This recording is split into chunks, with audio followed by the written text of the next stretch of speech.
guys, so today I'm going to be looking at more petty revenge stories. Yeah, let's just get right into the video. So I was backpacking around Asia and ate at one place all day. Not the cheapest, and it looked nice, so I thought I'd treat myself. Forward to the middle of the night and I wake up choking on my vomit. I threw up more than I have ever done before. My whole body was convulsing.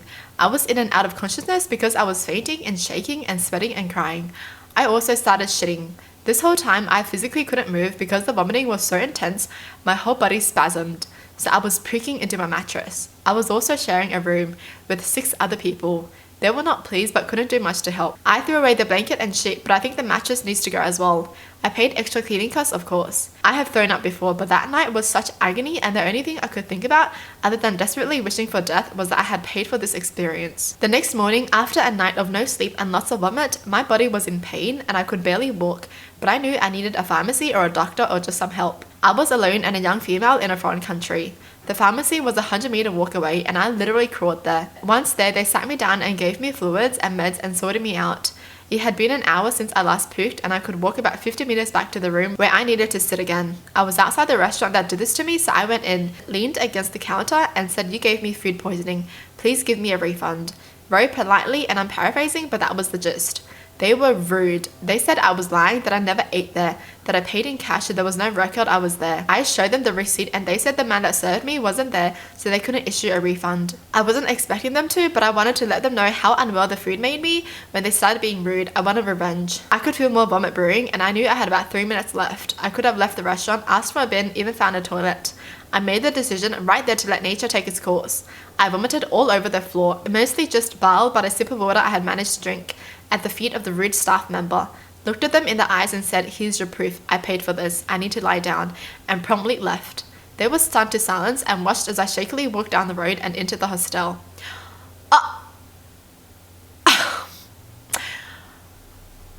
Wow, I can't believe they were so rude about it. If they were nice about it, then they wouldn't have to clean vomit. You know, being nice gets you a long way. Jeez. That is crazy though, like, it sounded like they almost died. I mean, you can die from food poisoning, but this person was almost dying.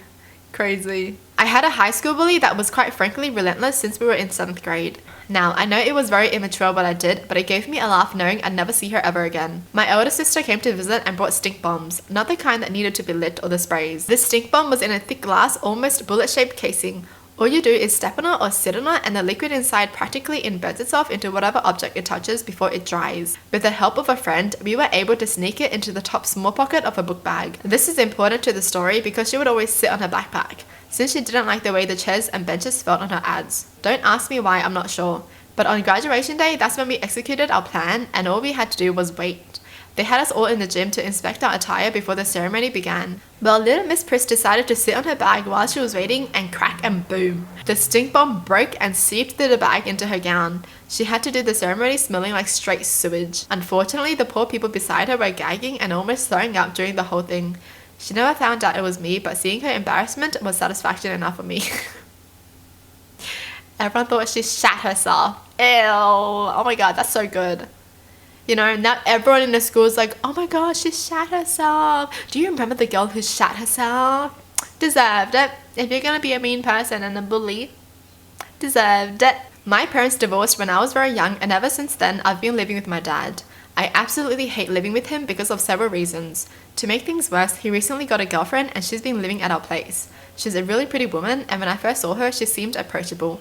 But ever since she moved to our home, she made me and my brother's life so much more worse than it already is. I know that I'm going to have to bear her because in a lot of her conversations, she emphasized hatred towards men in general. She'd always argue with us for no reason and then complain to Dad that we were the problem. She'd often say that we were spending too much of his money and imply that we should get out of here and live for ourselves. Girl, you're literally in someone else's home. You get out. And that was what we were planning to do. We wanted to get away from this home. My brother got a job and we were moving to a supportive relative's house. They were an old couple without children and know all our problems for a very long time. But before that, I wanted to get back at her in a petty way. We brought several packets of itching powder and I would put a little bit of it in her bras and dresses when she's not in the house. Later on, when she wears the clothes that have been powdered, it would cause her to be irritated and she'd itch around. This prank went on for several weeks and it was hilarious. She slowly starts scratching her body and then itch non-stop. The more she scratches, the itchy sensation increases, it seems. Me and my brother tried our best to control our laughter. When we both moved out of the house, I made sure to dump the rest of the itching powder in her clothes. Afterwards, I didn't see her or my dad. It's really funny to me that all these times, she couldn't even know what was causing her to itch. But now since I've left, maybe she'd know that I was behind this, and it would definitely make her so mad. Holy. See, I just don't get people like the girlfriend. The fact that you're moving into someone else's home and you want them to get out. The audacity, right? And the fact that she's like, I hate men. Then why are you dating one? Stupid. Literally, she sounds so dumb. I would have put the freaking itching powder in her shampoo too. This happened a few years ago. I was one of about 5 teachers in a summer camp. One of the teachers was very young, just out of university. As often happens, he thought he was the best. For some reason, he started complaining about me behind my back, never to my face, and making a big deal about miscommunications. At one point, all the teachers had a meeting that I missed because like most meetings, they are a waste of time. But he kept complaining about me, calling me stupid, etc. I know about this because the other teachers told me. He was the only person that had a problem with me. Again, not a word to my face. Cue my petty revenge. One of my tasks as a hobby photographer was to take pictures, so at the end we could have a slideshow of summer camp moments. It took me hours and hours of extra work, but I photoshopped him out of every single picture. When possible, I just cropped his head out, so there were many pictures with only his leg or an arm in the frame. The only picture where he finally appeared was the official photo with everyone in it. It would be strange if he didn't appear on this picture, so I made him look red as if he was sunburnt, made his eyes look bloodshot, and made his teeth look yellow as a canned corn. Nobody ever said anything to me. Most people look for themselves in the pictures, and everyone else found themselves just fine. That's so petty. Wow. You know, that's how you mess with someone's mind. Wow, this is so good. I'm pretty sure this is giving some people ideas, right? If you have like a bully or like a mean friend, Photoshop them out of every picture or just make them look bad.